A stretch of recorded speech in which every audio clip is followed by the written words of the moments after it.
Bom, então, continuando com a palestra sobre falácias, a gente parou aqui, né, na argumento da exceção. Então você ouviu uma ideia lá e a história lá, minha tia sarou de um determinado câncer lá dando 3 pulinhos numa poça d'água. Daí você acha que se você fizer a mesma coisa você vai sarar da mesma doença. Ah, mas minha tia usa esse unguento para curar esse tipo de mal da pele. É, exemplo particular não pode ser generalizado. É um erro de pensamento. Beleza? Então, seguindo aqui, agora as falácias clássicas. A primeira que é a ad hominem. Você ataca o arguidor e não o argumento. Né? Então, quem é o senhor para dizer que você não tem moral para dizer, né? O nobre colega não paga suas dívidas e vem falando que eu tenho que pagar as minhas. Então, não é porque o, o cara é isso ou aquilo que a ideia que ele está veiculando está errada ou certa. Tá? Quem se degladia são as ideias, não os arguidores. Então,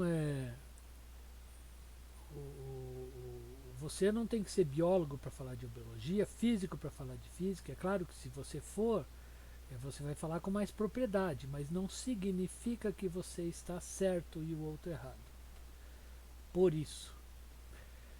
Então, seguindo, o argumento da autoridade. Então, ad vericundiam. Então, você pode ver aqui o sujeito recitando ideias de um livro e te dizendo tal que é assim, assado, tal. Então é o apelo à autoridade. Né? Eu sou autoridade e eu digo o que é certo ou errado. Então um exemplo aqui. A polícia militar disse que no lugar do acidente não havia chovido. Pô, chover é um fato. Não é porque alguém disse que choveu ou não choveu que choveu ou não choveu. Né? Então pode ser quem for lá, você tem que ver é o fato em si. Argumento das consequências adversas. Então, o marido suspeito de assassinar a mulher deve ser julgado culpado, pois do contrário isso será um incentivo para que outros maridos matem suas mulheres.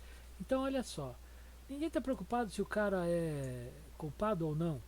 É, tem que ser culpado, porque se a gente não fizer com que ele seja culpado, outros maridos vão matar as suas mulheres. Veja que argumento. Claro que é uma falácia. Né? Então, outro aqui. Os discos voadores existem porque não é possível que estejamos sozinhos no universo. Bom, é, isso é complicado, né? A gente pode usar uma ideia parecida para falar sobre as profissões de fé, por exemplo. Se você me pergunta, você acredita que existe vida inteligente em outro lugar no universo? Eu falava, é provável, eu acredito sim, porque seria um grande desperdício de espaço. É, mas o que eu estou falando, é, aí não é falácia, é uma justificativa, porque a gente está falando de profissões de fé. E fé é acreditar numa coisa sem ter prova daquilo. Tá? Então, todo mundo tem essas profissões de fé. Então a gente pode se dar ao luxo disso, mas no terreno de discussões filosóficas, científicas, a gente deve evitar. Então, consequências adversas, você faz tender a uma decisão apontando a consequência de você ruim de você tomar a outra decisão. Próximo, alegação especial. Tá? Então, tipicamente se referindo a Deus ou a sectarismos. Né? Geralmente, aquele negócio, não se discute gosto e religião e algumas coisas lá, né? Não se deve discutir mesmo porque essas pessoas não sabem discutir. Então ele vem com algumas coisas do tipo, você não compreende a doutrina sutil do livre-arbítrio. Se é sutil, ele tem que explicar a sutileza. Você não é capaz de entender isso. Eu não vou nem te explicar porque você não vai entender. Então ele já supõe que você está numa outra categoria, que você não é iniciado naquele sectarismo que ele é e tal. É, fuja. Não é bom. Você não vai tirar nada em conversar com esse tipo de gente. Petição de princípio ou suposição de resposta. Então veja isso aqui, ó, exemplo. As ações da Petrobras caíram ontem porque José das Couves disse em depoimento na CPI não acreditar no sistema fiscal brasileiro. Ah, pô, é difícil você ver uma relação entre as coisas, né? Se você falar lá que é, o milho vai sofrer uma grande perda esse ano nas Américas, pode acreditar que semana que vem a carne do frango vai estar mais cara, porque frango come milho. E é uma coisa que você consegue explicar facilmente na TV, no jornal, no rádio. Né? Mas geralmente está cheio dessas coisas que ninguém explica o que uma coisa tem a ver com a outra. Né? E quase sempre, se você voltar atrás, você vai ver que não tinha nada a ver. Então, isso é uma coisa muito comum no terreno da economia. Mesmo porque no terreno da economia, a crença de que algo vai acontecer é que move esses, esses mercados. Não é propriamente uma coisa determinística. E também estatística não resolve muito esse problema. O apelo à ignorância, falácia do apelo à ignorância, que é uma das mais importantes. A ausência de evidência não é evidência da ausência. Presta atenção nisso.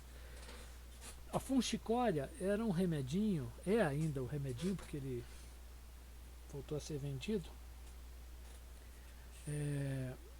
A gente dava para crianças que tinham cólica abdominal nos primeiros meses de vida, tal.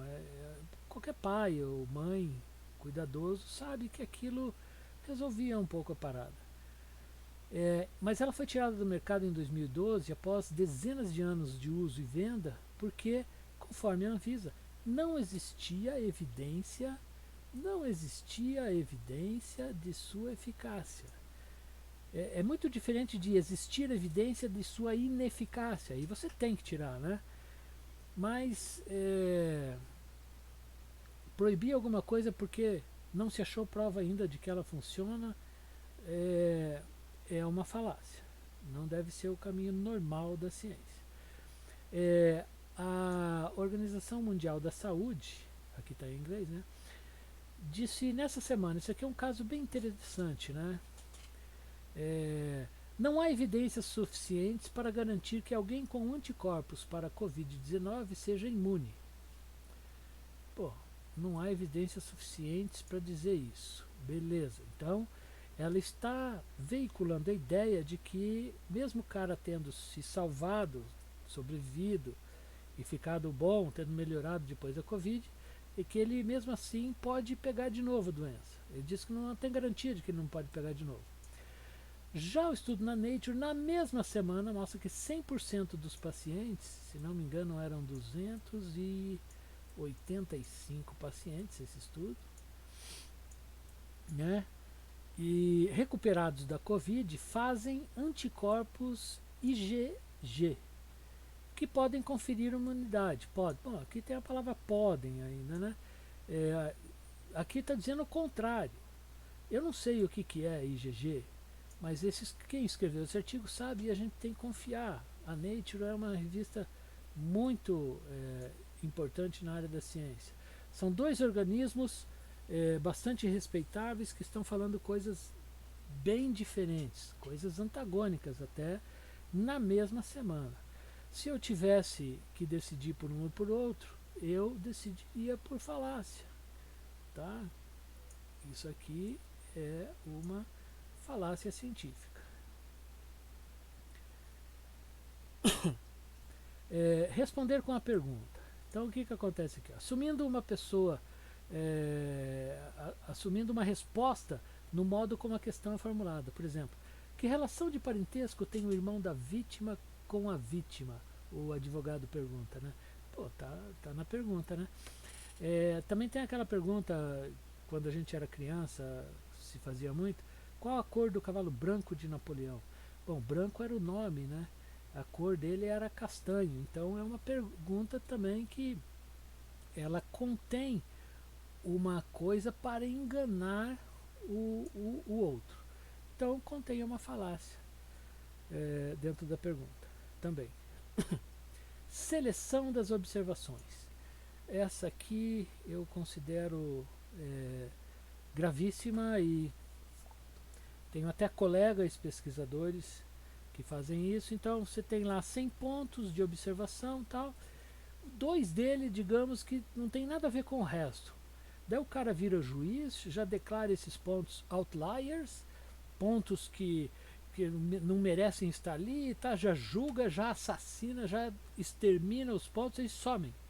Daí fica só os pontos que são interessantes para ele, deixa só o que é favorável, né? Isso é desonesto, tá? Você pode fazer isso, você tem direito de achar lá que é outlier, mas você tem que dizer os critérios, explicar por que você tirou, e quem vai ler o seu artigo que vai escolher se você retirou aqueles pontos, se eles eram realmente coisas que podiam ser retiradas, né? Olha aqui o exemplo: o governo se gaba do índice de crianças que terminam o ensino médio, mas não prestam, esquecem que isso vem da obrigatoriedade da não reprovação que eles tinham no ensino fundamental. E também não esquecem de vincular isso ao fato de os alunos de hoje terem muito menos habilidade do que os que tinham 10 ou 20 anos atrás, 30 anos atrás, né? Isso, se você quiser, é só olhar na internet, lá está cheio desses resultados, você pode ver a nossa situação do mundo, e ela realmente tem piorado. Então, vou parar aqui, daí vamos para a próxima, tá? Espero você na próxima, hein?